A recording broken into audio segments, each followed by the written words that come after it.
So you've not Right, but right activated it. now I have done. Right now Which I've done which the one? activation, Okay. and I wanted to go off and come back again, but I don't think that's necessary because we can just take the intro all over again because right now we are Yes. back. We are No back. problem. No problem. We are Yes, back we can in start all over. Nigeria. Yes, we Yeah. can start all over. So, people of God, I'm sorry. We noticed if you aren't seeing us and hearing us because we didn't activate this broadcast on all of our platforms, but I just did that right now. So now you can see us, now you can hear us, now you can be part of this amazing time together. And I want to ask you, welcome the first person that is joining. I don't know who you are, but wherever you are, whoever you are, on YouTube, Facebook, wherever you're watching us from. Hey, this is Samuel Nnamdi saying, welcome to you. This is the second part of our previous discussion on courtship, understanding courtship with my brother and my friend Chima Elekwa. Every relationship that must last should start with courtship. He told us that last time. He told us that courtship is the foundation for a successful marriage. I wonder what it is that he will have to tell us again today. But he is here in the studio, and there's no time to waste. I want to bring him right back into the studio and have him continue on this topic matter of courtship. Man of God, welcome and good to have you. Good to Thank have you. you. Thank you so So much. last Thank you time we so said much. a lot of things about courtship, and I wonder this subject matter is huge. We cannot finish it all. What again does man of God want to tell us about courtship today? So you started sharing something before I noticed our video was not reaching to the people. Can you go back and repeat those things that you said again? Yes, sir. Thank you very much. And I want to welcome everyone looked up. I want to welcome every one of you to the show. And I trust God that this will be a blessing to your life, to your relationships, and to your marriages now and in the future. Now, you see, Amen. the issue of courtship, like he said, and like we said earlier in the last edition of the show, is the foundation of marriage. Hmm. Okay, is the foundation. And we said that the foundation of your marriage is not the first few weeks or first few months or first few years of your marriage. That's not the foundational stage. The foundation of your marriage is that courtship period when you people are preparing for a solid marriage, when you people are preparing for a sweet, a successful marriage, but you are not yet married. That is why the foundation is the work done in a building that is not seen, yet it is Hmm. what sustains or carries the building. It is covered, Wow. it is unseen, it is under. People do not know about it, but it is what sustains or carries the building. That's what courtship is all about. That is why it is absolutely important. You can't evade it or avoid it for any reason, not because Hmm. of time, not because of age, not because of wanting to run away from sex, and any other reason. You need to do courtship. And so, because, for instance, one of the things I mentioned, which is one of the reasons why people try to evade courtship or avoid courtship, is because they don't want to get into fornication. So they quickly tie the knot in marriage. We have Yes. seen, like we discussed last week, it's not good, it's not the right thing. I won't go back to the reasons for it not being the right thing, but it's not right to forestall courtship or to avoid courtship because you want to run away from sex. You need to do courtship and do it well. Now, how do we make sure that we do it well and avoid doing what we should not do? Okay, so that's one of the things we want to look into today. And I started by saying that, first of all, we need to understand that courtship is not assumed, Hmm. courtship is declared. Come on now. Courtship Courtship is not is assumed. not assumed, Wow. courtship is declared. Wow. Courtship begins with a marriage proposal and an acceptance. You are Wow. not in courtship with someone when the person is taking you out, a guy is taking you out, and you are thinking maybe this guy wants to marry me, but he hasn't said anything. But you are thinking, I think I would like to be his wife, and you're just thinking that. Who knows what he is thinking? Maybe he's also thinking the same thing, but you people have not declared it. You are not in courtship. You are in a relationship. You are dating. You are simply dating, but you have marriage in your individual minds, but you are simply dating. Why? The reason is because once marriage is declared, and the other party has accepted the marriage proposal, whether the proposal comes from the man or from the woman. Yeah, I want to say at this point, there is no law that says that a man must propose. but let's leave that for some other day. Okay, whether the proposal comes from the man or from the woman, when there is a proposal and there is an acceptance, both people know now that we are preparing towards marriage. It is no longer a guesswork. It is no longer an assumption. It has been declared, and the relationship changes gear. You will agree with me that even if a man and a boy and a girl, or a man and a woman, from childhood, when they are boys and girls, from that child they've been relating, they've been close throughout maybe their secondary school days, high school, and into college. They've been close, they've been dating. Okay, once one of them proposes marriage, once marriage comes into the picture, and they accept and agree that we are going to get married, I tell you, the relationship changes gear. The relationship is no longer the same. Many people have testified to me, and from that moment, they start quarreling. Mm. They start having issues, and it is proper, it is normal. The reason why you're having issues is because the relationship has changed gear. Every relationship has a different level of commitment. Friendship has a different level of commitment. There is what I expect my friends to tell me. There is what I won't hold them responsible for not telling me. No matter how close we are as friends, there is a level where it's your life and this is my life. But when we are in courtship, when we have declared that we want to get married, we know, we've accepted, we've vocalized it. It's no longer okay. Even if maybe you didn't vocalize it, you wrote it on paper and passed to someone. Maybe you are dumb, physically, and you wrote it on paper and passed. But a communication has been made that we are going to get married. That relationship now enters into courtship. There is now a higher level of commitment. There is a higher level of expectation, of trust. So the person now, the other party has a right to ask you certain questions. The other person has a right now to know what you're doing with your life. The other person has a right to some intricacies and some secrets in your life. Right. There is a higher level of commitment. That is why they start quarreling. That is why when courtship starts, they start quarreling. They start nagging. They start bickering over issues that they would have left before. Yes, they shouldn't quarrel. It takes understanding to get moment. But I'm just explaining that the quarrels, there is a reason for it. Because many people get so worried. Our friendship was so fun, it was so smooth. But once he proposed to me, we started quarreling all over the place. It's because there is a higher level of commitment. What you need is maturity to understand that you are still friends and you still have your individual lives to live. Howbeit, we are going to measure our lives together, but we have not measured our lives together, so I don't expect you to begin to live like me just because we declared courtship. But gradually, we begin to blend into each other. Why I'm saying all this is because when you understand how courtship starts, you will now know how to guide yourself. Today, we want to focus on how to do courtship, how to do it and do it right. What you may call rules of the game, what I prefer to call principles. Because you see, I was telling some people, I was sharing in a meeting yesterday, precisely in our fellowship yesterday. God does not guide us by rules or laws. Those were made in the Old Testament. What God did for us in salvation or through salvation, through Jesus Christ, is that He brought us to a life whereby He does not give us rules or laws, but He expects us to follow them. Okay. He Wow. doesn't give us laws, but He expects us to just follow them. That's a That's deeper what God angle did. to grace. That's what He Deeper did. No angle to grace. laws, no punishment. You are not good. You are no longer there. If you do this, you die. You do this. No, there is no longer any of that. However, you are expected to know what to do. That's why He said in Ezekiel chapter 36, from verse 25 down, I will put my spirit in you. I will remove from you. I'll sprinkle clean water on you and put my spirit in you. I will remove from you a heart of stone and put in you a heart of flesh and move you to follow my decrees. So you see, courtship is a life whereby you don't necessarily live by rules. However, you guide yourself by principles. I always like to call it, there is discipline. There is internal discipline and external discipline. External discipline is the one that is superimposed on you by external forces, usually by law and by punishment. But internal discipline is a situation whereby you tell yourself what to do and you do it. You tell yourself what is best to do and you ensure that you do it. Nobody is watching you. Nobody is going to flog you. Nobody will punish you.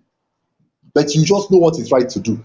Because as a matter of fact, life has a way of punishing us for doing the wrong thing. Life itself punishes us. It's not God punishing us. It's not the devil punishing us, actually. Life just has a way of, that's what the way God organized life. When you do, it's a law of seed time and harvest. When you do wrong, you reap wrong. Okay? So in courtship, for instance, when you have premarital sex, it has consequences. It has consequences. It doesn't mean that God has disapproved. God will not disapprove of your marriage, like some people do in some churches. They find out that you've had sex, they won't wed you anymore. That's not proper. You should wed them. You Man should of wed God, them. Okay. man of God, man of God, But there are consequences for man that of God, for can you that hear wrong me? action. Can you Thank you, hear sir. I me? can hear you. Yes, sir. Talk about that. You know I will catch you on that. You know me now. You know I will catch you on that. Why? Is because these are Ah, the things that churches do that have made ah. them, frustrate so many marriages. There's so many people Because we had premarital sex, we are wrong. We are in the wrong, and some of them are repentant. Some of them even came by themselves to to open up and confess. confess, Yes. man of God, we are sorry. This is what happened, and as a result, the church canceled the way the man of God talk about it. No. Should that But come to be? think of it, Yes, sir. sir, think of it. Do you think it's right to cancel that wedding because they have premarital sex? What are we talking about? Even a child knows the right answer. Even a Mm, child should know that you shouldn't cancel the wedding. Rather, you should call mm, them and counsel them and tell them mm. the implications, the wrong things that they've done and the implications. There are Wow. so many there are so many detriments, so many implications. There are so many that you can't even tell them, that you don't even know. These are spiritual things, spiritual laws being broken. Marriage is honorable, the bed undefiled. So there are certain Mhm. things that you cannot. There are certain, you may use the word punishments that you cannot even tell them that they will face. I can't go into the details of that. The consequences of having sex, premarital or extramarital sex, it has consequences because it's Mm. a wrong thing, it's a wrong action, and that's why God said, step away from it. God does not need to tell us, if you do this, you are going to get HIV. If you do that, you are going to be stoned. How many people are caught doing it? So Mm. God doesn't rule us by those laws anymore. However, He puts His Spirit in us to guide us, to tell us Right. what to do and what not Right. to do. And by His Spirit, by following His Spirit, by living with that His Spirit, you just see yourself obeying His laws, following His rules easily and stresslessly. So it's the Wow. flesh part of us, the sinful nature in us, that is always dragging us to do the wrong thing. Okay, so now you asked me to talk a little about that. You see, when people get into premarital sex, and it is people that have determined to get married to each other, and they get into sex, it's for either one of two reasons. It's either Mhm. a mistake, a temptation. They couldn't control themselves, they got into a bad spot. What I call a bad spot here is putting themselves in a compromising situation, meeting in a Yeah. lonely place or meeting in the house of one of them. They met in the Yeah. house, and then you put yourself in a. That's why I mentioned it last week. Don't put yourself in a compromising position or situation. If you want Mhm. to avoid having sex before marriage, don't avoid courtship. Do courtship, but during your courtship, make sure you people meet in public places. Make sure you Right. meet in public places. You will not have Right. sex in a big restaurant. You will not have sex in the church. To meet in the Yeah. church, sitting on the pews of the church. You will not. Okay, meet in public places. So, but sometimes people meet in some lonely places that put them in that compromised situation and they fall into temptation. Some other times, couples intentionally go into it. They want Mhm. to they want to taste. They want to see. They want to have a Mhm. foretaste of Of of what what is they are to going come. to, okay, Of what what is is to to come, come. and it's not necessary. Okay, now I was saying I'm not going to go into the reasons why the punishment, but we are looking at today at why the church should not punish them by canceling the marriage or telling them not to get married because they've Yeah. had sex. If you even look at the scripture, they've bonded. They've bonded by that coitus. They've bonded as one. And so you are now separating them by the laws of the church, of the organization, not the church of Jesus Christ, now the organization that represents the church, that particular organization that has its own laws, is separating that couple now, and thereby telling them that you, woman, you are going to have to marry another, because you're not separating them to tell them you will never marry in your life again because you slept with somebody. No, Right. she's still going to get married. And you are telling her, because whoever is going to marry her now is marrying someone that has been defiled, if I may use the word defiled. Okay, so we are telling her, if you have sex with somebody, you are going to marry someone else. Does it remove the sex that she has had? She's still going to Mm. marry someone else. She's been defiled. So common sense demands that she marry the person that defiled her. You may use that word defiled. Mhm. Yes, they've already done it. So they've already bonded together. So if I were the pastor, I think I should marry them faster than they even intended to, so that Wow. they don't continue having that sex. I will tell them, what is delaying you. Can we move it a bit? Can we move the marriage or the wedding a bit closer? If you don't have any strong reasons against it, you do it fast, so you quickly go in and get married and continue and live your life. Okay, rather than telling them no, you're not going to wed you anymore because you have been defiled. But then that is she going to be married again in future? She has been defiled.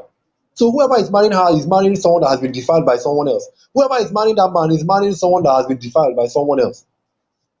So that defilement is wrong, but it should not be a reason to deny them marriage. And if they are going to get married to any other person, I think it's better they marry the person that they have that sex with. Hold on, man of God. What Yes, of sir. the people that believe that that because you slept with each other, that would be a negative connotation in marriage? That would be a sign that maybe the wife will not be faithful to you, or the husband will not be faithful for you. Oh, if you are not faithful to me during courtship, if you could do this with me during Yes. courtship, how am I Yeah. sure you will not do Okay. it with somebody else after marriage? That kind of After marriage. that line of Okay. thought. Now, if a man is thinking because you had sex during courtship. Now, is it that you had sex with me or you had sex with someone else? If I'm as a man, I'm thinking this lady had sex with someone else while we were courting. That means she might have sex, she might be unfaithful during marriage. Then that's a reasonable thought. But also, I must say, if I love her enough, I'll still go ahead and marry her.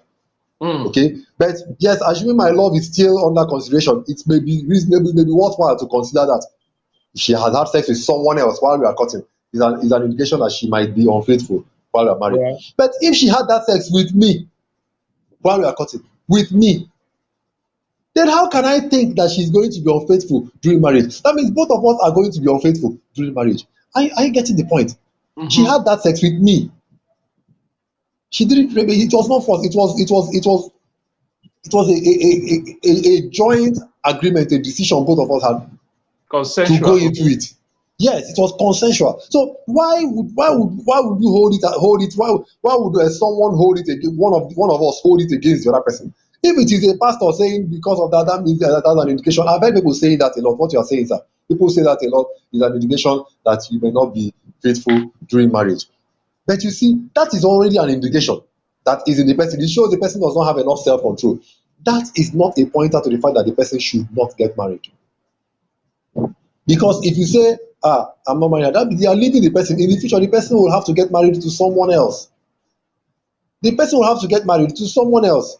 So what is the guarantee that the person will not see? As a matter of fact, there is no guarantee that someone will not be unfaithful. There are some people that have not had sex before marriage and they got into marriage, and because of some extraneous factors, some reasons, in fact, some of them are they marry pastors, they are so holy and religious, but they're not enjoying their sex life. For one Mm. reason or another, they get into unfaithfulness. They have never done it before marriage. Some of them, they've never done it before marriage, but they get into. Then tell me, in such a case, what's the indication? What I'm trying to say is that when you are getting married to someone, there is always that risk factor. Marriage is a risk. It involves risk factor. That is why you have to love someone to marry the person, and then you have to Mm. also trust or believe in someone to marry the person. Let me tell us this. It may be heavy for some men, but let me tell us this. If I make up my mind to marry a woman, I've made up my mind to marry a particular woman. My discovering her unfaithfulness will not make me change my mind about marrying her. Rather, it will make me know that I have some work to do on this woman. It will make me change my mind about marrying her. My discovering after I have proposed and while I got if I now discover that she's unfaithful, whether with me or with someone else, because that's not what made me to decide to marry her. I have seen certain things that made me to want to marry her. Come on, if it's someone that is faithful to you, that's all you are looking for. I don't think you need a wife. Just go and look for. And I may surprise you. Those people that you think that will be so faithful to you that you're going to look for, you may be surprised some years down the line. That's not what we are looking for in marriage. So that is, by the way, my point is that going into sex during courtship is wrong. Yes, It sir. has negative consequences, but it should not be something that will disqualify someone from getting married. And you see, unfortunately, particularly in this our part of the world, it's usually the ladies that suffer, that bear Suffer. the brunt of it. They are the ones that Yeah. are disqualified. This lady is a flex. Promiscuous. She cannot. Yes. She no, we don't talk about the man. Man Man of of God, hold God. your thought. Hold your thought. Yes, sir. Let me ask people. Let me invite people to Okay, participate in sir. this That would be this nice. hot topic. I want people to send their contribution, send their thoughts, send their question. If you can kindly use the comment box, we want to know what your concerns might be so that we can address them. So please, at any point, any question pops up in your mind, drop it for us at the comment box. I can see it, the man of God can see it, and we will talk about it. But I want to thank you for joining, for sharing, for starting a watch party, for watching us have this conversation right now. But we want to feel you. We want to know that you are here with us right into this conversation. So sex is a topic that is huge, man of God. I'm telling you, I have a Very lot of questions I could keep asking and asking and asking about sex. But today I really want people to help me in asking all the questions. That's why I'm asking them to drop their comment. But continue, yes. continue sharing with what you are sharing with us. Okay. So, like I was saying, another thing that comes up during courtship is pregnancy. My God. Hey, man of God, you came Yeah. prepared today. You want to touch all the sensitive The matters. I sensitive love it. Go issues, yes, ahead. sir. Thank you. Pregnancy, we must note, pregnancy is a result of sex. Oh We have to yes. note that pregnancy is not a separate sin from sex. When people are discovered to be pregnant, sometimes Consequence we of the sin vilify of them. sex. Yes, we vilify them more than those that had sex. Come We on, come crucify on. them more than those that had sex. As a matter of fact, I think the lady that is discovered to be with child that is pregnant is holier, if I may use that word, is more righteous. She's more conscientious than the lady that just had sex. Many of them have sex and they do away with the fetus, or they just flush it out at the very onset, or take whatever they take to just remove the baby, and no one. Okay, people, we are having a little bit of network dropping on us, but trust me, he's gonna get it back. And that topic he just brought up is the bomb. That is a huge topic right there. Many people think that pregnancy is a higher sin than sex, but you can separate the two. That a lady No, is pregnant. Okay, people should go learn ahead, to be man of God. open and Welcome back. Can you hear me? We're still having that network, Charlie. Can you hear me now, man of God? Go ahead. Go ahead. You cut off a little bit, but you're back now. Go ahead.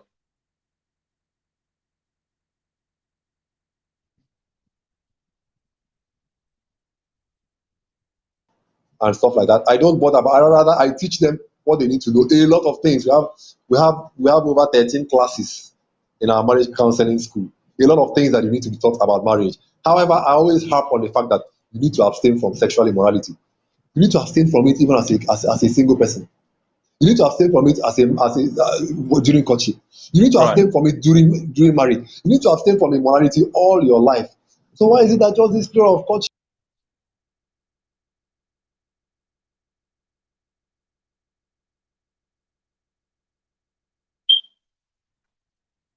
You need to abstain for sexual immorality all your life.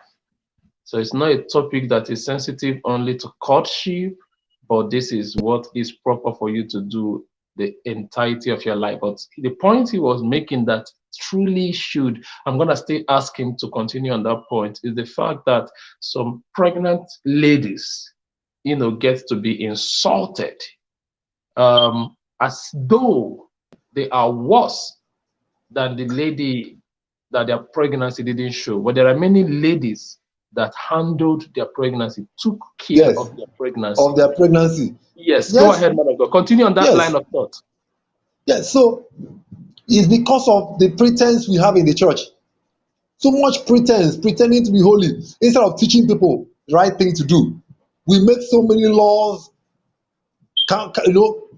working against the people. We make so many laws bordering on holiness and morality and righteousness. So many laws to guide people, but these laws don't guide people. Rather, these laws, one, they restrict people, and then they turn people to pretentious individuals, make people to pretend a lot, to lie a lot. Let people learn to be open. Let people learn to be free. Not free to sin. Not free to sin. Nobody is condoning sin. No, it's wrong. And it's very, very wrong. But people should be made to be free, in that they should know that when they have done wrong, they have done wrong, but they don't need to hide and to lie about it. It's actually a second sin to lie about it. When I was getting into courtship with my wife, the day I proposed to her, and she answered me that same day, I asked her, "How many children do you have?" Because I knew that I want to marry this lady, and I'm not going to be deterred if I learn that she has had a child somewhere out of wedlock. And when she told me her answer, no children, I asked her, how many pregnancies have you had? Praise God. You see, why I'm saying that, why I'm saying this is, it's not that the answer to such a question might make me not to marry or not to marry her or not to marry her. But it's because I wanted her to understand that I was a pastor before I married. I was a pastor before I proposed to her. I was a pastor already for about 2 years at that time before I proposed to her. But I wanted her to understand that, listen to me, be free in this relationship. Don't try to tell me you are who you are not. Don't try to hide who you are. Don't try to hide your past life. Let me know all about you. If you've had a rough past, I told you last week, sir, man of God, about a lady that was hiding her past from her fiance, and it got to a point the man found out a week before their marriage, and he wanted to call off the marriage. Yeah. So don't hide any of these things. So people hide it a lot from the church because the church will do this, the church will do that, the church will do. I think the church, we need to reorient our minds. We need to change our focus so we can allow people to serve God, to live their lives freely. And you find out that when you give people that orientation, they actually begin to do the right thing. Yes, they actually begin to do the right thing. That's what Christ did for us. They actually begin to do the right thing when you give them that freedom, that orientation, that you are no longer under any law. However, you are expected to do the right thing because we believe in you that you can do the right thing. Churches restrict young people from relating a lot. Churches restrict. You see, a lot of churches, they want people to marry. They have made marriage a prayer point, prayer topic. They pray for marriage, do marriage, and breaking of marital causes. They want young people to marry. However, marriage is so scarce in our society. Yet they don't allow young people to relate. Once they see a young man and a woman together, maybe talking together, they start questioning, what are you doing? Why are you here? What are you doing? Go and see the marriage committee. What's all that about? Allow them to relate. We are always so afraid they will get into immorality. Do you think your policing them and watching them is preventing them from getting into immorality? That's what's making them to hide the immorality and to live a false life. Live a false life in church. After church, they go to the places they go to. We should teach them to be who you are in church, outside church, and then be who you are outside church, in church as well. God loves you and accepts you like that. Yes, sir. My God. Man of God, let me I can't thank you enough for the things that you are sharing with us. You know, you talked about God, you talked about Jesus, and yes, the scripture just came to my head how he related the kind of grace with which he related to sinners.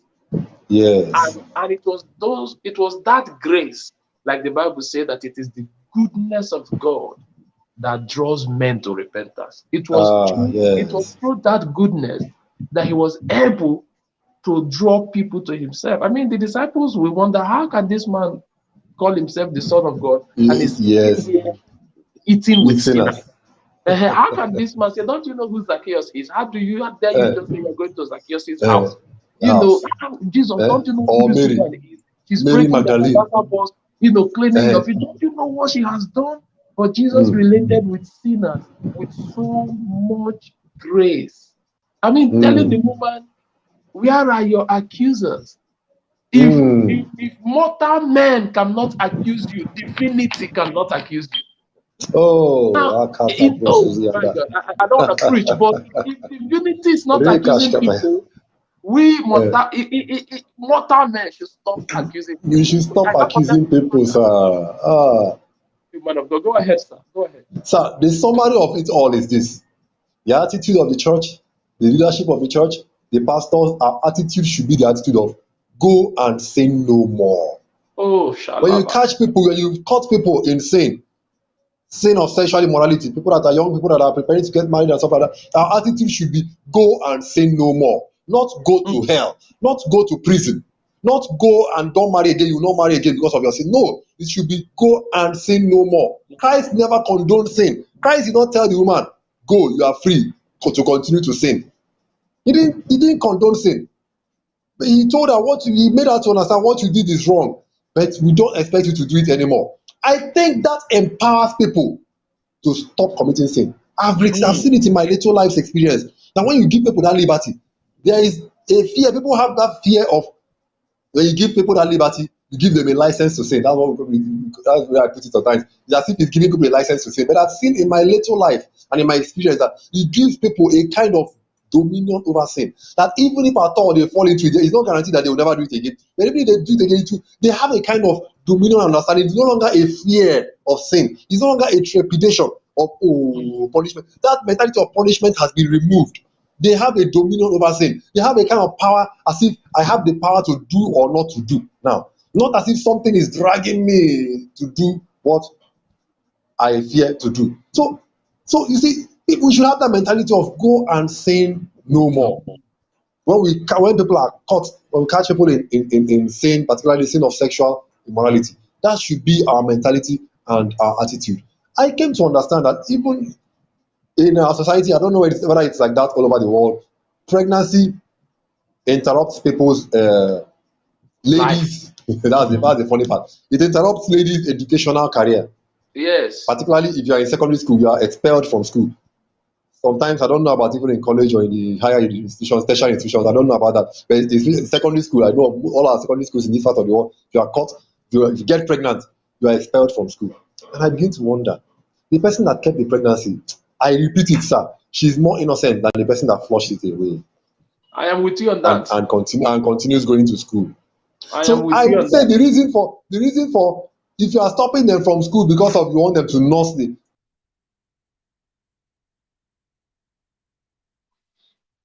This is deep information, people of God. We are going deep. We are not scared to say the truth the way it is. I apologize for his network hanging, but trust me, it's gonna come back as always. But we are going deep. We are going deep. Who is more innocent? Is it the lady that took care of the pregnancy, or the one that is conscientious enough to give the baby in her womb an opportunity to live? Here in America, we have those who are pro-life and those who are not, those who are pro-life and those who are pro-choice. But those who are pro-life happens to be, to me, believe me, those that are in the will of God. The pro-choice people would say, well, I have right over my body. I have the right to decide what happens in my body if I want to keep the pregnancy, and there is all manner of abortion going on in America. Abortion is going on in America in a frightening rate because of the It's pro-choice terrible. people. But Terrible. the pro-life people, man of God, the pro-life people are always giving the babies in their womb an opportunity to live, an opportunity to live. If you hearing Yeah. me, we are not given an opportunity to live, you will not be hearing our voices right now. If you Yes. were terminated in the womb, you obviously will not be here. So if your mother, who probably had reasons to terminate you, if your mother was kind Yes. enough to leave, it is fair for you to be kind to let somebody leave. Man of God, let me tell you something that happened to me.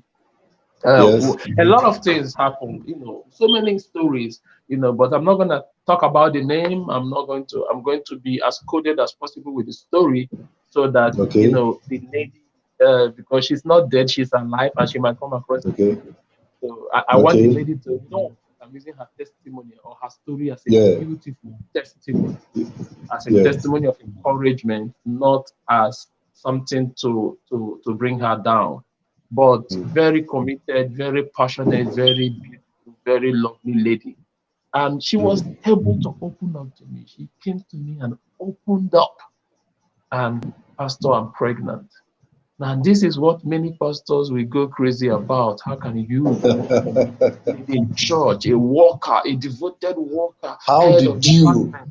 How did you? How can you? How can you? This pastor that is saying, how can you? Most of them, may God not bring a billboard or a widescreen television A screen and, and show their and show lives. us what thou doest, thou man of God.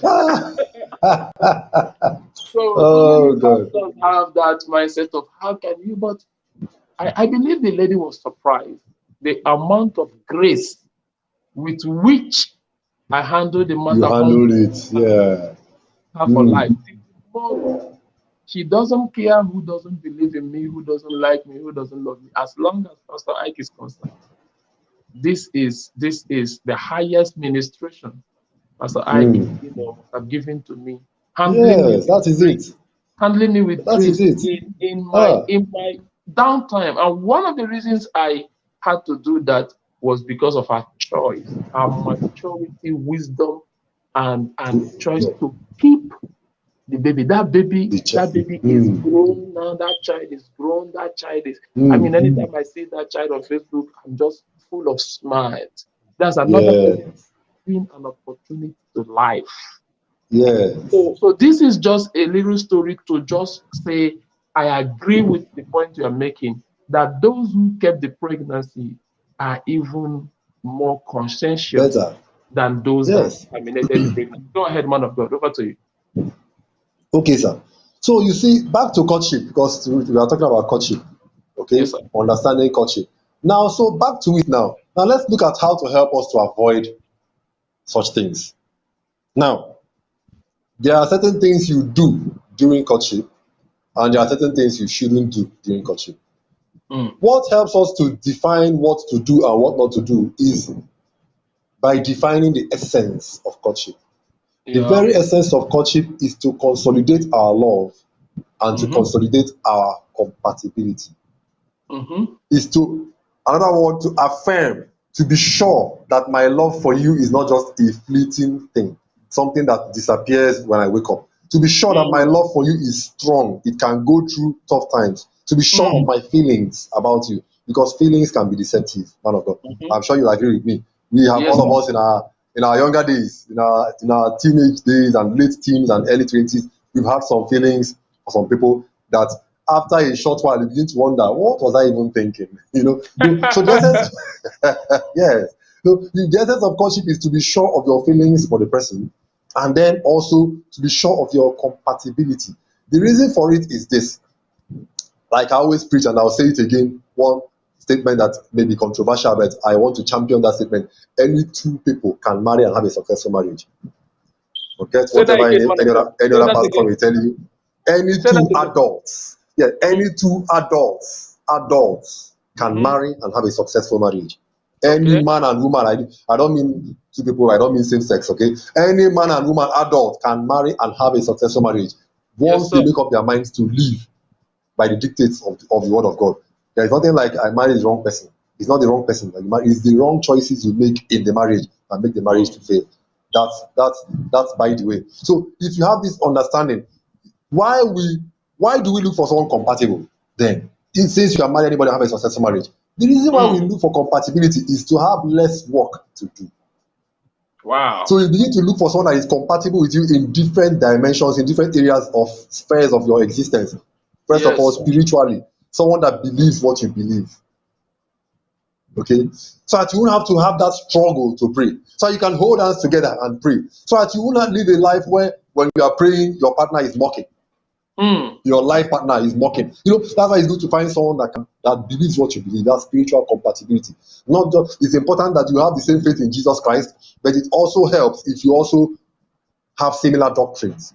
Faith Mm. and doctrine, these are two things that differ. I want to take a little time to explain what I mean. Sometimes pastors always insist that their sisters in their church or their brothers should marry from the same church, and they preach it's good to marry from the same church so that you hear the same thing. No, I don't believe in that.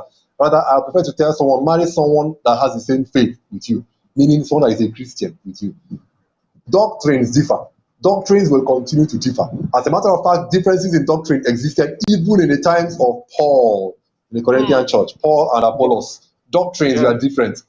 Doctrines were so different. That's why Paul was telling him in chapter 3 of that first Corinthians that why are some people saying I'm with Paul and some others are saying I'm with Apollos? Now you people not carnal. You see, Mm. doctrines will always differ. Some churches they don't Doctrines tie make their people heads. carnal. Doctrines make Yes, people carnal. we should just focus on our faith and understand that even this issue of doctrine, I always tell people, some of the things your pastor is preaching now, and you people are using it to condemn some other churches. You talk as if other churches, all the people there, they are going to hell. Some of these things now, in the next 30 years, you will say something, you preach something different. Why? A new understanding will come. Mm. And so doctrine will change. A lot of the new doctrines that particularly the new generation churches and Pentecostal churches that are preaching now, some of these things were never preached some 100 years ago, or even 50 years ago. Nobody talked about it. But understanding has come, enlightenment has come, and it will continue to come, and doctrines will continue to change. My point is that doctrine should not divide us. Why I'm saying this is because I've seen a lot of sisters. I know a lot. Some have come to me for counseling. People that they love someone, they want to marry the person, but the person is not in the same church. My God. In many cases like that, I've been able to counsel a lot of people like that. They are not from the same church. And I've asked them, you love this man, is there any problem in your relationship? Are you having any problems? And many already tell me, oh, the relationship is so smooth, there is so much love between them, the man is so nice, but the man does not attend my church. My pastor may not agree, and all that. Man of God, So if I tell you the reason, yes, sir. you probably will be angry. And let me tell you the go reason. ahead. Go ahead, yes, sir. One of the reasons, not the major reason, there are so many other reasons, but to be very truthful, one of the reasons, sir, is because some men of God, some pastors, marriages as a tool for church growth. For church growth. Now, I will explain what I mean. What I mean by that is this. Yes, as a tool for church growth. What I mean by that is this. If a brother from a particular denomination, a Christian man, devoted, faithful, spiritual, truly born again, but from a particular denomination comes to marry this daughter of his, the pastor refuses. Because marrying this daughter will actually mean that this committed daughter is taken away from my church to another church. So the pastor refuses on the basis of that gross selfishness. So there are ladies that are in churches that would have gotten into their destiny marriages, but they were frustrated because of let me say it, I'm a pastor, but I will say it, because of the wickedness of some pastors. Did you hear me? Did you hear me? Yes, sir, I did. I heard you. Your pastors are wicked. Some pastors are the correct wicked. word. And let me say this. Let me say this, ladies. Let me say this. There is truly a difference between your pastor or prophet or apostle or whatever the nomenclature is and your God. Yes. Can I say that again?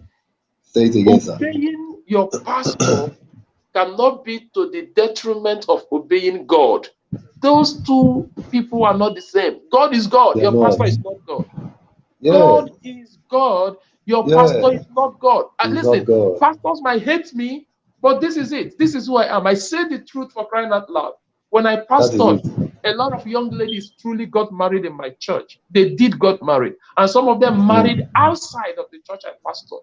And it was a blessing for me to release my girls to go into their marital destiny. To release my daughters into their marital destiny. But so many pastors, because you don't want to lose member, committed, faithful member, you keep her away from her marital destiny. You are being grossly selfish. You are being wicked. And ladies, and you're trying to matchmake. Yes, ladies, understand that this is God, this is your pastor. If God has approved of that man, and your pastor disapproves of him, question is, who do you obey? Oh no. Good. Simple question. I want to go back to you. I just needed to say that.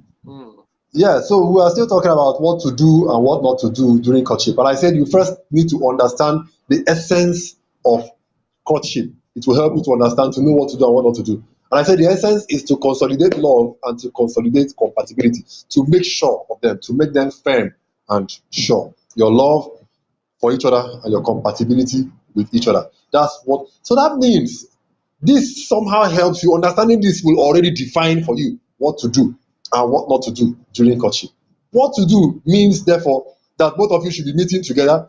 I'm not talking about sex. Meet to pray, to discuss your faith, your beliefs, to discuss the word of God, to talk, to plan your future, to talk about your past, your present, your future. the kind of life you've lived, the kind of orientation you've had. Talk about all these things. Get to know the person better that you're about to build a family with. So that it's not after marriage you begin to get to know the person and you begin to get frustrated. Yes, People try sir. to do courtship in marriage because when you don't do courtship well before marriage, you will do it in marriage and it's not fun in marriage. You know why it's not fun in marriage? The reason is because you are already married. You are doing it under pressure and under duress. You will not enjoy your marriage anymore. It's just like someone that did not build a house, that did not do the foundation well, and the house has been built. And in architecture, we understand sometimes we can work on foundation. We can do what is called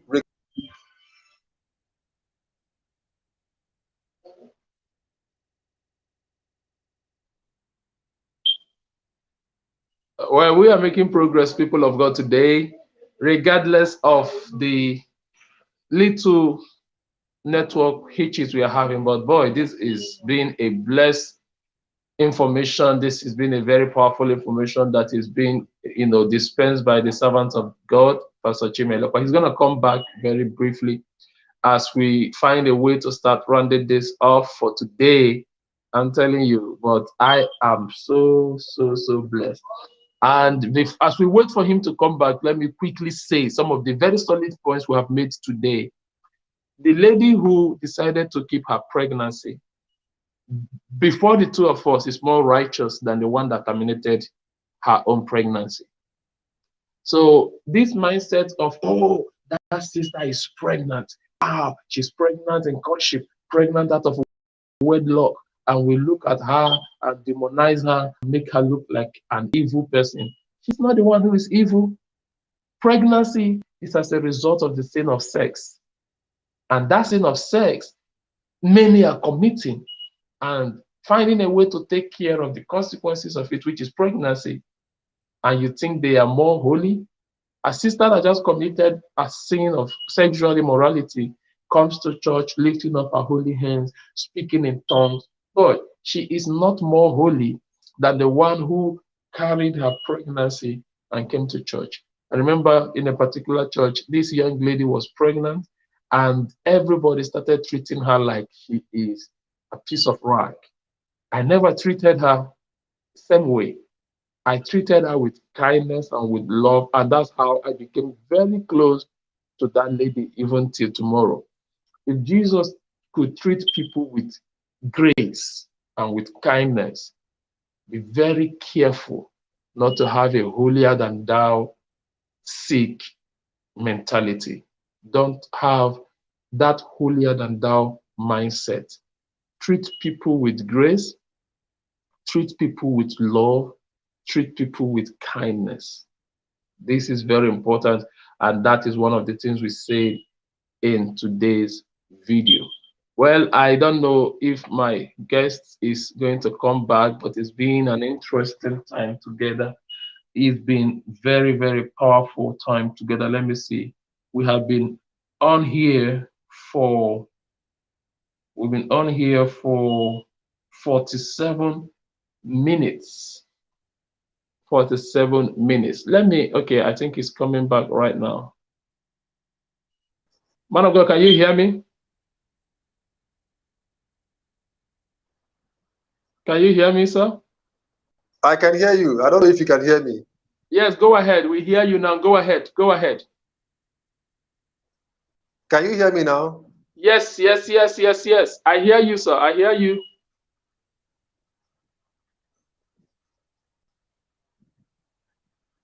And can you see me clearly? I can see you very good. I can see you good. Sorry for that. We had some technical issues. Okay. Yes, now, like I was saying, understanding courtship, defining courtship helps you to define what you should do and what you should not do. You meet together to pray, to discuss, to plan your future, to discuss your past, your present, and your future. Okay, that's what you should be doing. So basically, it's talk and pray, and then also you make some visits. You go out on dates, visit some family members, members of his family, members of our family. Get to know his work. Get to know what he or she, both of you, your occupation, what you get involved in. Get to know somebody very well. That's what you do during courtship. Get to blend into a person's life, become a part of the person's life. You don't do that in marriage. You don't do that after marriage. It becomes very difficult because there is already that burden of we are already married. You know, like I was saying, in architecture, we understand that sometimes you can redo or work on the foundation of a house even after the house has been finished. You can work on the foundation. It's called reconstruction, where you begin to redo structural elements in the building. But that is very tedious, very expensive, and very difficult and very risky. So it is better to work on the foundation very well, and then you can easily begin to build. That's what happens when people don't do courtship. It doesn't spell doom for the marriage anyway. It doesn't mean that the marriage will not succeed, will break. But it's very difficult and very tedious, very expensive. It's very it's harmful to the marriage to begin to do that courtship in the marriage. Okay. So now what you should not do during courtship also will be drawn from the fact that we need to understand each other, we need to get to blend into each other, we need to get to know each other better and to consolidate our compatibility. That means, first of all, one of the things that we should not do is having sex. Let me tell us what sex does. Sorry that we are talking a lot about sex today because we mentioned it earlier on. I just want to just touch on it and then leave on the matter of sex alone. What sex does is that it gives you a false notion of love. It gives a false understanding of love. So what sex does during courtship, if you have sex during courtship, is that it will do either of two things. It's either it will fast forward the relationship. It will make you feel, this is it. This is my heaven on earth. And so at that point, you have beclouded your judgment. At that point, you have stopped doing courtship. The relationship becomes all about sex. That's all that is in your mind. You are no longer doing courtship. From that point, all that is in your mind is all about sex. And let's do we can marry. So we just continue. That's what sex does. It beclouds your judgment. Another thing that it can do, on the other hand, which is more dangerous, is that it makes people to have a sense of having conquered or having overcome the man or the lady, having conquered the person. And so they begin to feel they have seen it all, I've had it all. Yeah. So they begin to get sort of tired of that relationship. They begin to get bored with that relationship because sex has been brought into the picture. And of course, they begin to think of having sex with other people. And so their mind and their heart will not be in that marriage anymore. So what sex does is that it beclouds your judgment in courtship. It barricades courtship. It beclouds your judgment. It makes courtship sort of, if I may use another legal word, null and void. It's no longer working. The courtship is no longer working. Sex has taken over. So that's why sex should not be brought into the picture in courtship. I have a question. Praise God. Yes, sir. Go ahead. Man of God. Yes, sir. Go ahead. I'm a lady. I'm a lady. Yes. And I'm in courtship relationship with this guy, and he threatens me. I'm trying to keep to myself. I'm trying to keep. I'm trying to be chaste until after marriage. I'm trying to be a celibate until after marriage. Observe the vow of celibacy. But this guy threatens that if he doesn't have sex with me, that he's going to break the relationship.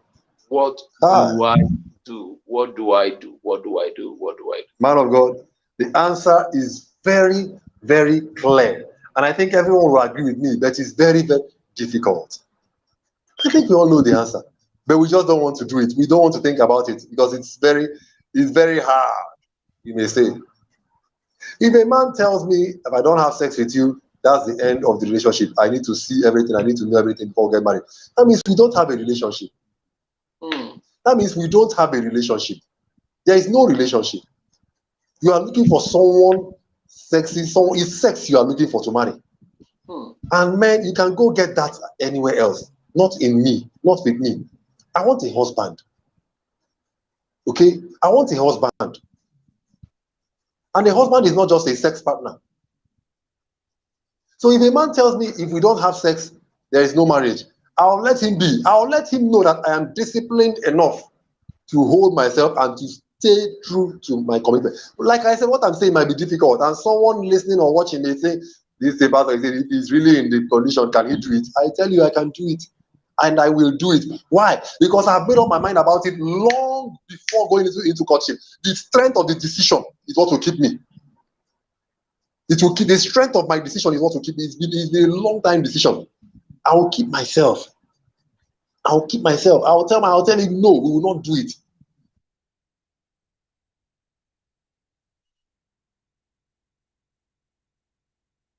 Powerful answer. His network is freezing again, but I'm truly enjoying. I think Pastor Chima came in today very, very angry in the spirit. I mean, he's not afraid to handle sensitive That's man. the wrong. Pregnant. Yeah. Man of God, your network is freezing. A bag of sex. You're not just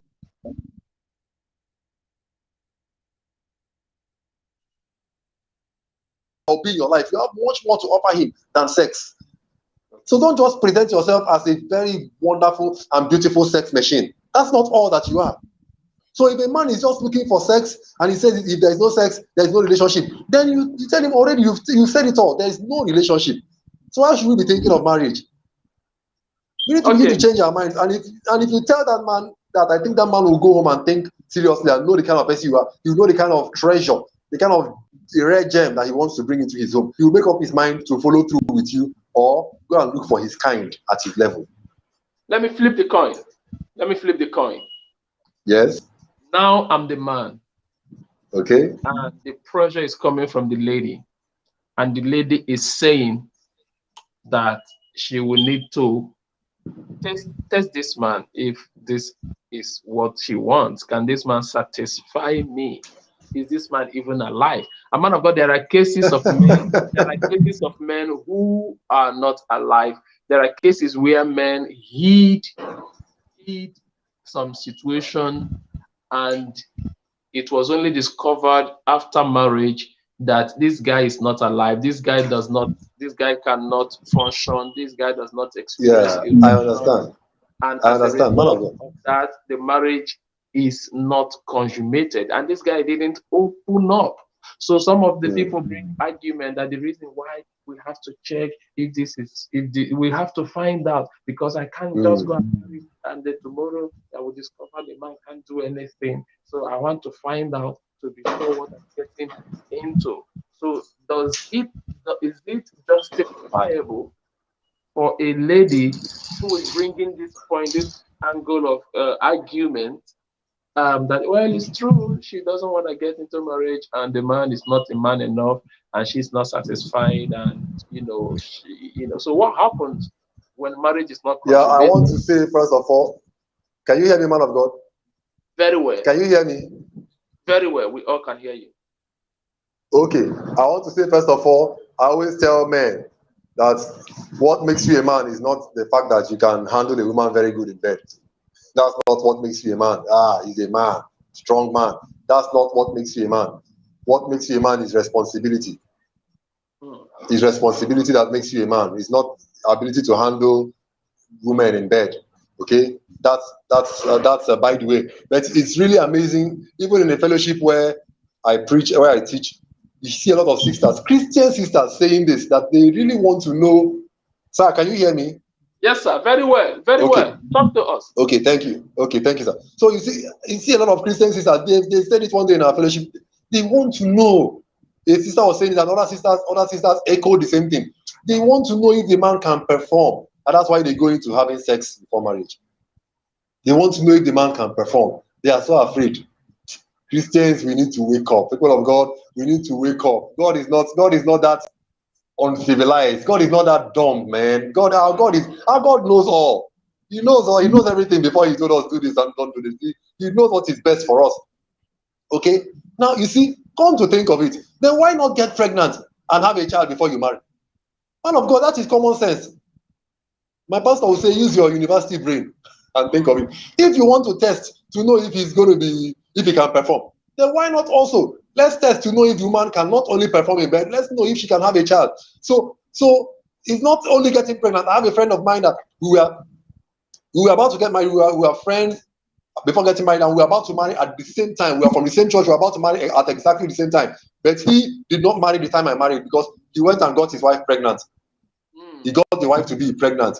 But of course, I decided to stay just. And you know what the man told me? My friend told me. He said, "Pastor, you are a pastor." Because like I said, I was a pastor even before I got married. He said, "You are a pastor. Your faith strong. My faith is not that strong. So I have to make sure that this man can have a child for me." So he got her pregnant, and then they didn't wed in the church because of course the church wouldn't wed them. So they didn't do any wedding. They just did the traditional marriage. And I was thinking, I didn't tell the man, but when I got home, I was now thinking, what if the pregnancy? What if you miscarry? Are we trying to be smarter than God? You want to know if she can. What if there is a stillbirth? What if there is a miscarriage somewhere along the line? What if? So why can't you just have faith? Okay, you've seen a pregnancy and so you believe that this woman is virile. Do you know that that's the last one she will have? See, what if your child dies? What if the child is born and he dies, or she dies within the first few weeks or months or a year of birth? What if we go into life with faith? I believe God and my wife will put to bed. I don't have to test and see. So if we are testing and we are feeling, well, I need to be sure this woman can perform, then why not also let's be sure that she can have a child? Why not have a child before you marry? Are we seeing that we are just trying to be stupid? Sorry to use the word. We're just trying to be foolish.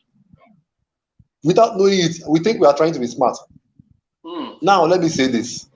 Christians, we need to wake up to certain things. I told the sisters in my fellowship the day they talked about it. There are many ways to be sexually satisfied. Understand that sex is for the rest of your lives, as long as both of you live. There is one thing that deceives us in misconception concerning sex. Let me put it this way. The man that takes you to cloud 9 now, you a lady, the man that takes you to the highest heavens in sex now, don't think he will do it always for the rest of your lives. Many factors will weigh in. Many factors. If you continue having sex with that same man day after day, you get married to him, you continue having sex, live together, week, months, years, many factors weigh in. Stress factors. Your pregnancy alone will alter your libido, alter your sex drive drastically. It is normal, it's natural. That's how God organizes. So there are high times in sex, there are also low times. That's why couples are encouraged to enjoy their honeymoon. It doesn't mean that the honeymoon is the only time you enjoy sex. Some women, they enjoy sex so much during pregnancy. Some people, is when they finish having their children, that menopausal time, that's the time they begin to enjoy sex. See, we have the rest of our life. Why are we so bothered about finding out now? Let me tell you, if your husband you find out that your husband has a small penis after marriage, man of God, I want to be a bit raw and use some words that are considered adult, believing that it's adults that are watching us. Am I free to do that? Go ahead. This is man of God, can you hear me? Now 18 plus censored. Go ahead. Thank you, sir. If your husband, you discover you didn't have sex with him before marriage, and you get married and you discover he has a small penis, Christian sister, there is nothing wrong with using penis enhancers. There is nothing wrong with both of you using sex toys. It's not bad. It's not wrong for Christians. You are using it between both of you, between the two of you, husband and wife. Use it to enjoy yourself. Sex was made for us to enjoy ourselves. There are other ways to enjoy sex. It's not only when the penis is inserted into the vagina. There are so many other ways to enjoy sex. The man may have a small penis, but he can be very good with his hands. He can be very good with his mouth. He can. Man of God, there are many ways to enjoy sex.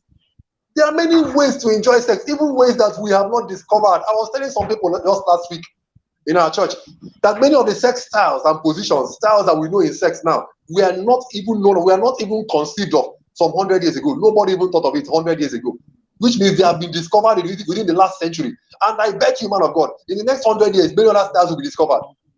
Why can't Christians discover some? Why does it have to be believers and pornographic movies that will teach us sex? Why can't we discover sex, husband and wife? That's what God created it for. Why does it have to be pornographic movies that will teach us sex and unbelievers will teach us sex? And even as they are teaching us, we are still resisting. I can't do that. I can't do that. What nonsense. Then why are you married? Open up yourself and enjoy sex. Put the penis anywhere you want to put it. Enjoy your life. Learn more about sex. If the penis is small, there are many other ways to enjoy sex. If you are bent on a big penis, get him a penis enhancer. For crying out loud. For crying out loud. There is nothing wrong with it. But of course, maturity will help us in the realm of our minds. Because sex, I always teach people, your biggest and most critical sex organ is not your breast, it's not your penis, it's your mind. Your biggest and most critical sex organ is your mind. So if you can discipline your mind, you can enjoy that small penis. See, there's nothing wrong with you, a man taking your woman to the hospital to do breast enhancement. There is nothing unchristian about it. It's your wife. You make her who you want her to be. That's what God told us to do to the woman. Make her who you want her to be. That's the implication of Ephesians chapter 5 from verse 25 to 26 down. Okay, there's nothing wrong with you doing it. But however, I would advise a man not to do it because of, for the sake of maturity, discipline your mind to enjoy that small breast. If it's the big one you're looking for. Some people are looking for the small one. Enjoy it. Enjoy your wife. So my point is, we don't necessarily have to see these things before getting married. As if we are looking for, if it's not like this, I will not marry. If it's not like this, I will not marry. Why are we? It's lack of maturity, high level of childishness, and then also lack of civilization in Christian things, in understanding the Bible. We should be civilized about our understanding of God. God wants us to enjoy sex. If there's something that will help you to enjoy sex, please go for it. What you should not go for is to bring another person into the picture. Like a man said, this man of God. yes, sir, go ahead, sir.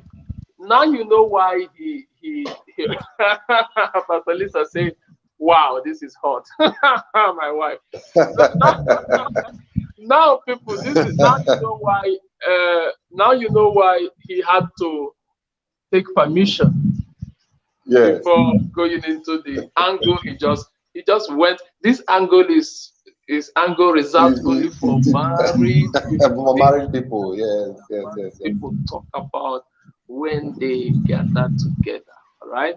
But because the topic we're handling is sensitive and we are passionate about helping you, we needed to come out with that level of brutality. That's brutality right there. I mean, saying it the way it is. Small penis is no reason. Listen. You are happier with small penis against a lady that doesn't even have a man to call her own. And sir, sorry to cut in at this point. I always teach people that, like I said earlier on, that someone takes you to the heavens in sex does not mean the person will do so for the rest of his life or her life. It's no guarantee, because many other factors will weigh in. The most important thing is to discipline your mind with the right attitude on both sides. Anybody can satisfy anybody. Anybody can satisfy anybody with the right attitude. You learn and you open up your mind to. Yes, sir. Man, let me even say it this way. Sorry for cutting in, but yes, sir, go ahead, sir. Say that somebody took you to heaven sexually doesn't mean he will take you to heaven. To the every time for the rest of your life. Okay. Oh, now I get what you're. Wow. Yeah, that is very true, man of God. That is very true. Like my wife said, because it's a hot topic. Yeah, these are the things that are militating against marriages in Christendom, among Christians, and they don't want to talk about it because they feel it's not Christian, is not a Christian thing, but that is what is in their minds. I told you, sisters in my fellowship made bold to tell me, a lot of them said it. I said, we need to know if he can perform before we get married. That's why, don't you think we need to know if he can perform? Sister, don't worry, he can perform. When you get married, you may discover that he's not good to perform. He's not good at it.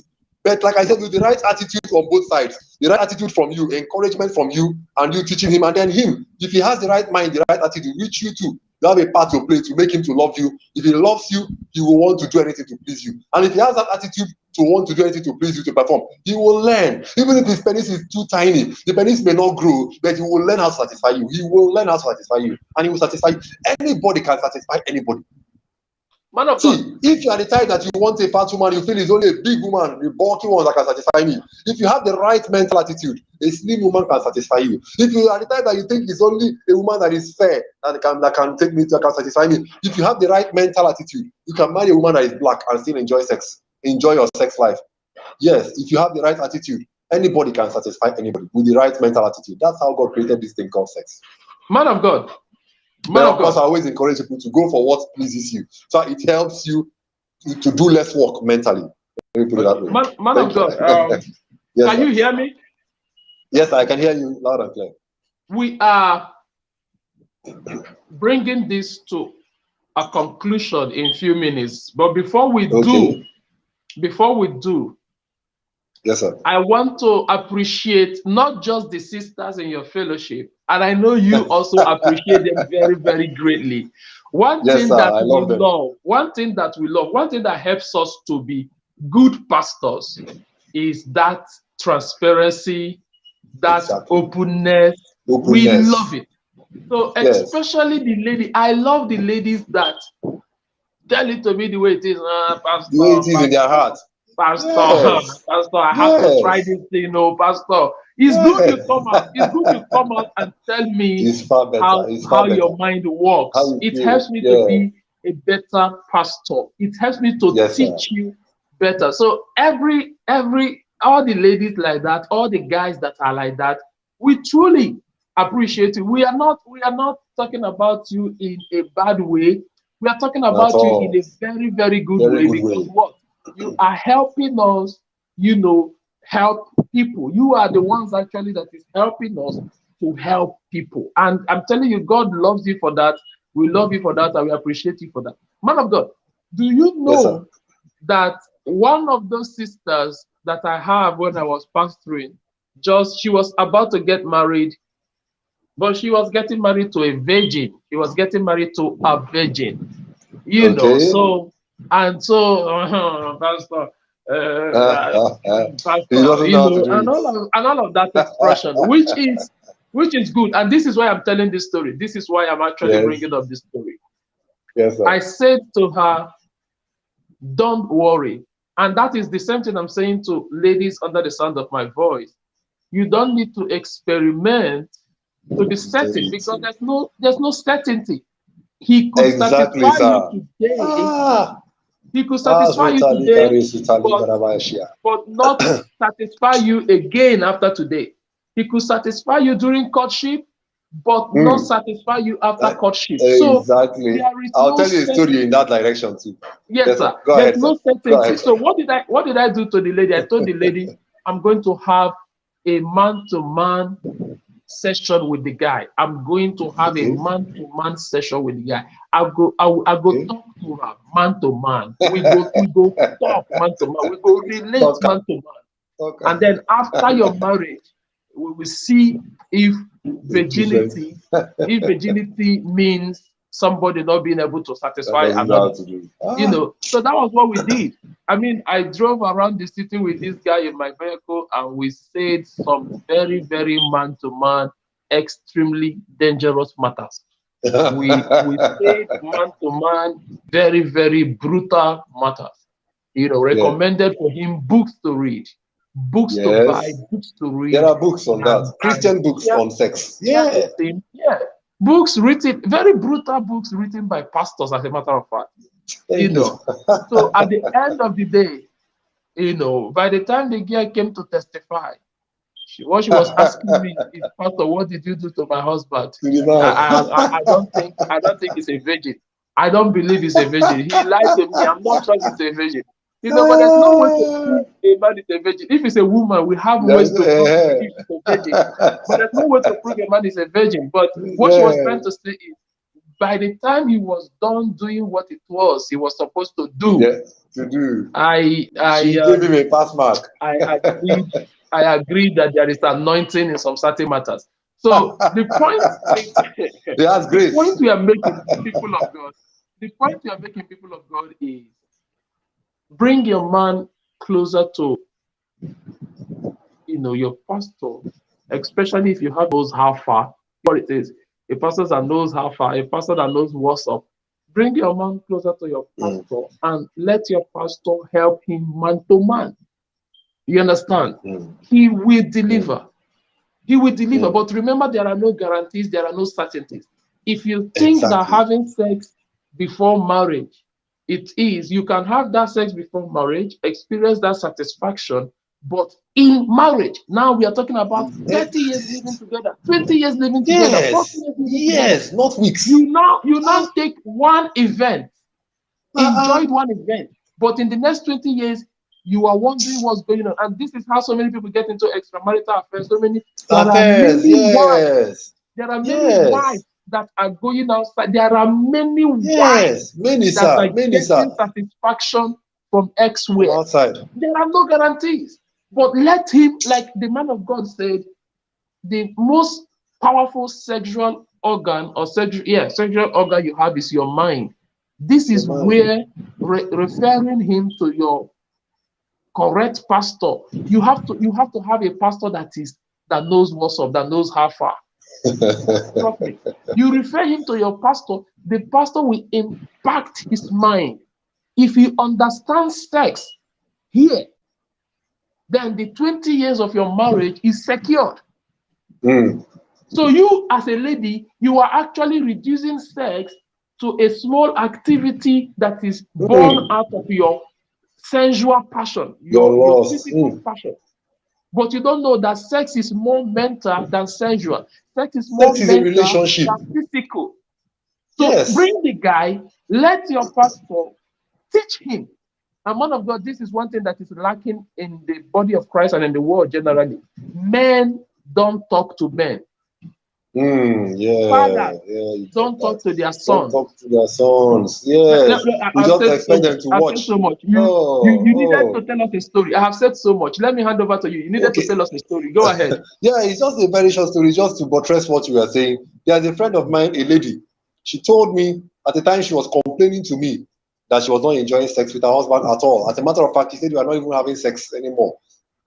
Mm. She said she could walk, she could dress, she could be naked, undressed totally, completely start naked and walk around the bedroom naked. And the man is busy reading a book or a newspaper. Imagine sex was not fun between them anymore. But she said one of the reasons she married him was because she felt he was a pro, that she wanted to marry a pro. She said she had seen some of his pictures with his ex-girlfriends, and that the man dated many women.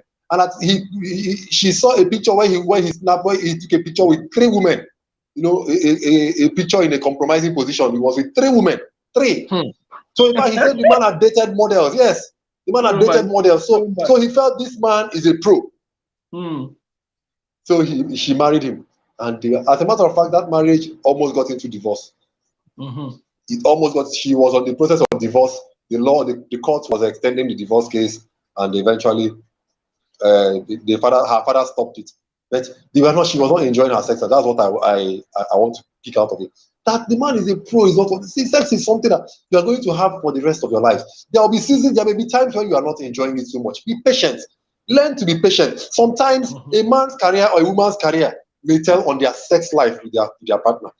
So while we always teach people to don't allow your sex life to suffer, we also teach the partner that is not enjoying sex to be patient and talk about it. I always tell couples, this is one thing Christian couples especially, they don't do. They don't talk about sex. I don't know what they think is sinful. Please talk about sex. Talk about it before you do it. Talk about it. Some like to talk during the sex act. If you're that like to talk, talk. Tell the person how he's doing it that you like. Tell the person what you want him to do or how to do. Talk. If you are the type that talks, most men don't talk. But if you are the type Mm. that talks, talk. Okay, and if your man doesn't talk and you want him to talk, no problem. Don't bother him to talk. Maybe he wants to concentrate. But after the act, I'm talk guilty. about it. I'm Talk about guilty. sex. Talk about what you can do it. Yes, sir. Talk Mm-hmm. about how you can do it better next time. Talk about what you want done. Talk about how you did this one, what you did I like, what you did I didn't really like. Talk about it. Don't be afraid. A woman complained to me.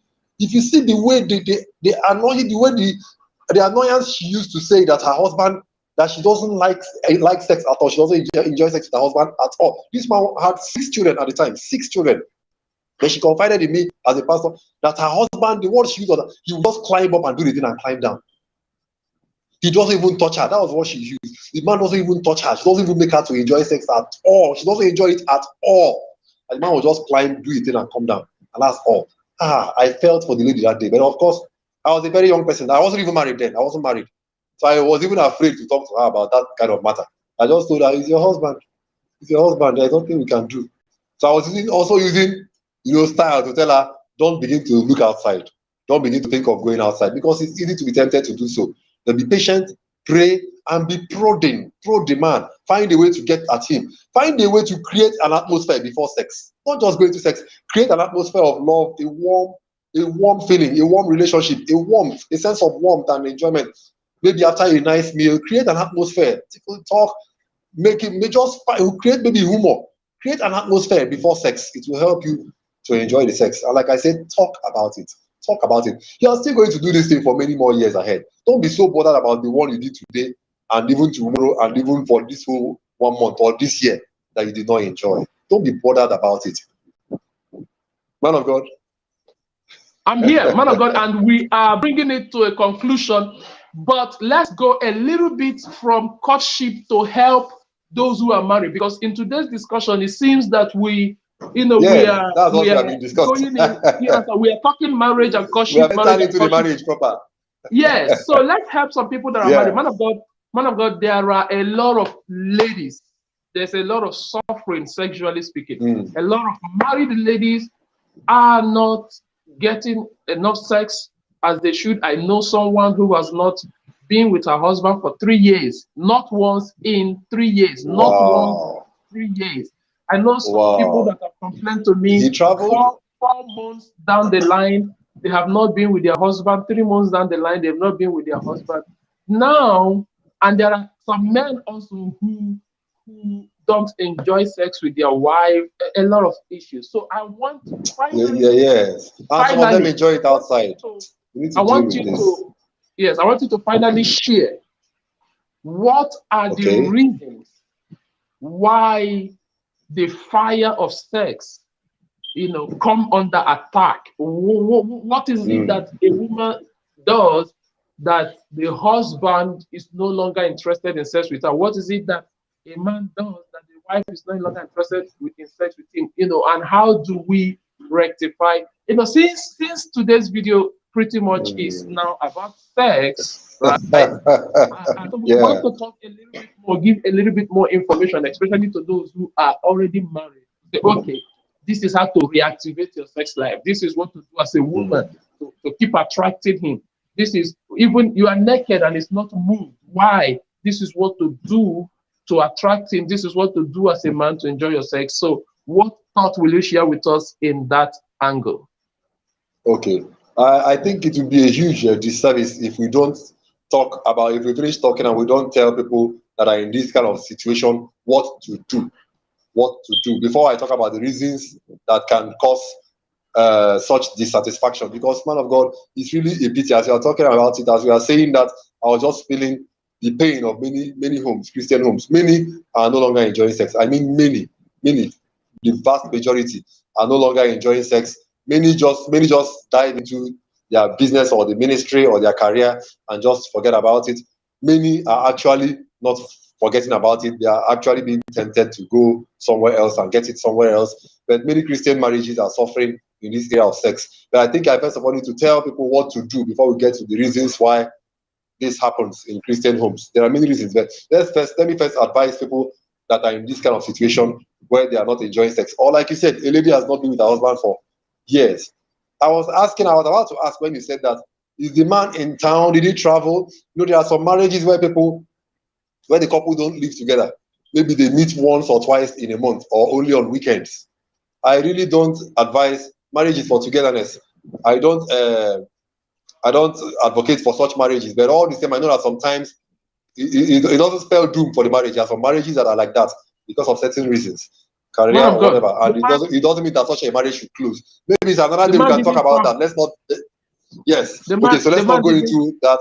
The man didn't So travel. the man is at It home is. and they're not having It sex.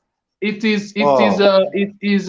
What do they call it? Those narcissistic, whatever English they use for those kind of persons. Is that kind of a man that is that kind of a man that I don't know. As in the fire is like there, and is a difficult kind of guy, and is pretty much close to an act of wickedness. Because I have asked, is he sick? Does he have some issues? Is he? But I found that it's not sickness. He doesn't have some issues, and yet he has been able to stay away for years without sex with the wife. So that's the information about that. Oh my goodness, his video froze up again. Oh, now he's gone. Well, we just want to finally bring help to especially those who are married in the area of sex, how to rejuvenate your sex life, how to reactivate your sex life, how to get back the fire, how to revive your sex life.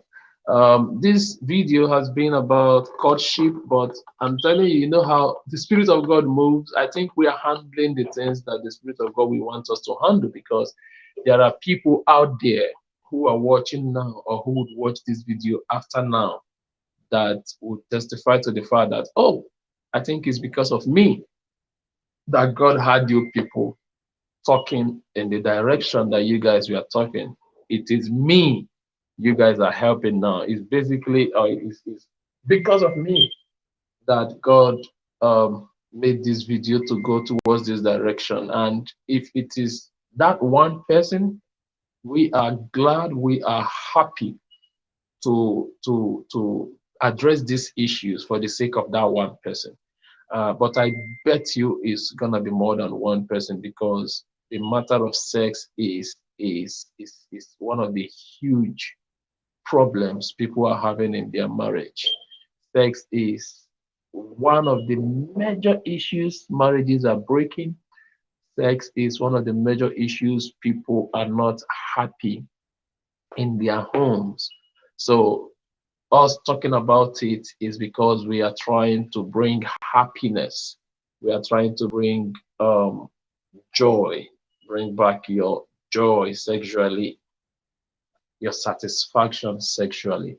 The man of God said that 100 years back, a century back, some sex positions were not invented, we are not innovated, we are not discovered. And in essence, he's trying to say that there is some form of metamorphosis, right? In essence, he's trying to say there's a form of some form of metamorphosis as long as sex is concerned. He's trying to say we have to be very innovative as long as sex is concerned. And it's challenging even Christian people to discover even new sex positions. He never encouraged us to watch pornographic movies, but he's trying to say, why must we leave all those people in the pornographic industry to teach us how sex should be done, when we can become creative with our sex life and invent, discover, reinvent some very powerful sex position. He also shared his opinion in the angle of using sex toys in your matrimonial bed. He spoke about that when he was addressing a woman with the challenge of being married to a man that has small penis. So that your man has small penis is not a reason to be frustrated, depressed, or try to go outside. But there are many other ways sex has involved. There are many other ways to enjoy sex, even though your man has small penis. And I contributed in that very point. I really contributed in that very point. I contributed by saying so many ladies are out there praying for small penis as long as they have a man in their life to call their husband. You cannot be ungrateful to God for blessing you with a man, blessing you with a husband. I'm telling you, that small penis husband of yours, or like some people will say, that 2 minutes husband of yours, there are many ladies out there that are waiting. They are waiting right at your doorstep, to take him away from you if you no longer need him. So, to me, and in my contribution, there are points to be grateful to God. There is actually a reason to be grateful to God as against complaining over his small penis. In fact, let's even face it. There are married women that have husbands with 6, 7, 8, even to 10 and 12 inches. Long penis. Long is fat, but and not only is he long and fat, the guy is also even good. But guess what? They are 5 years into marriage, 10 years into marriage. They don't even have a child. You see what I'm saying? So what then is the factor? Is big, long, fat penis the factor? Don't you see that there are many reasons you must be grateful to God? This your husband with a small penis. Look at you with your 3 children. Look at you with your 4 children. Look at your kids running around. Kids produced by a small penis. What do you really want? You have to think deep. You have to find out reasons why to be grateful to God. You cannot be an ingrate when God has given you something. Now, that was a little bit of my contribution, but we went ahead to say that there are helps that you can access. I'm telling you, you can. Pastor Chima talked about penis enhancer. There are all manner of things out there. Oil to use to enhance penis. There are, even supplements that work towards enhancing of penis. A manner of things out there because sex is evolving and a lot of innovation is happening around sex. So said, why don't you take advantage of those things out there to help enhance your husband's penis? He also said, in a case where your husband's penis cannot be enhanced, you can find other ways where your husband can satisfy you. Man, a lot was said here in this video. All right, a lot was said here in this video, and I am so glad to be bringing it to a conclusion, sharing my concluding thoughts and bringing this video to an end. It is marriage and relationship. We cannot finish it no matter how many videos we have, but I can promise you that by God's grace, as long as I'm able to grab him, I will keep bringing Pastor Chima to share with us because he is, you've seen it, he is raw, he is deep, he says it as it is. I'm telling you. And he has been like this even from college days. Lord have mercy. We have people that we need people that are bold to say the truth the way it is. Like Pastor Chima, I cannot wait to grab him again and bring him right here in the studio and have him talk about this issue of courtship, marriage, and every other issue, the Lord will have us discuss. Well, I want to thank you for sharing your time with me, for sharing your time with us. We have been live for almost, let me be sure, let me look at my time. We've been live for, my goodness, we've been here for 1 hour 32 minutes, and that is good time. I want to thank everyone that contributed. Please still ask your question in the comment box. We can continue this conversation, by typing. Please, when you listen to this video and a question pops up in your mind, ask Pastor Chima in the comment box. We will respond to you. All right. But I love you so much. And I thank you for your time and your attention. My name is Samuel Nnamdi, Reverend Gentleman, Ambassador of the State of Israel. And this special edition broadcast leading towards my birthday. Remember that my birthday is Monday, the 15th of February, 2021, and my wedding anniversary. 12 years married to my wife, and God blessing us with like 5 good children. That is coming a day before my marriage, the 14th, Sunday, the 14th of February, 2021. So it's going to be a busy week of celebration for me, and I'm trusting God that He will send in your prayers and your love and your best wishes towards my birthday and also towards my wedding anniversary. I do appreciate you again for your time and your attention. And until I see you again very shortly on Friday with my brother and my friend Steve Harris, as we talk about business. Don't miss it. If you have any business ideas, do not miss that broadcast on Friday. Same time. 5 p.m. Nigerian time, 10 a.m. Dallas time. Until I see you on Friday, God continue to bless you. God continue to keep you. God continue to shine His countenance upon you. God continue to be gracious towards you. And may God continue to give you peace. Amen. Love you so much. And everything I said is in Jesus' name. Yeah. Amen. Bye-bye now.